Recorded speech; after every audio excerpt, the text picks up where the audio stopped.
در بهاران با هزاران موج سبز، گنبد سبز مزار مادرم. زیر بام گنبد هفت آسمان، هر کجا باشم تو را یاد آورم. یاد آرد میسه های سبز تو، از جوانی های سبز مادرم. پیش دیدارم پدید آید همه، زندگانی های سبز مادرم.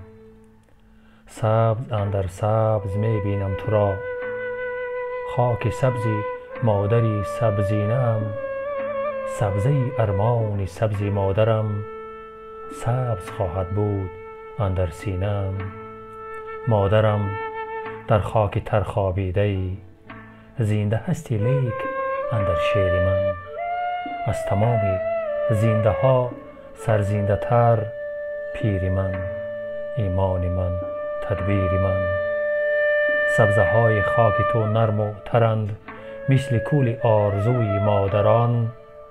کاش دنیا از جنگ و جدال روی آرد روی سوی مادران. کاش که سیاره سبز زمین سبز ماند چون رخی پرنور تو. سبز اگر ماند زمین در 4 فصل، سبز ماند سبزه های گور تو. مادرم، مادر زمین لرزد گهی، لرزه خاک تو می آید به یاد.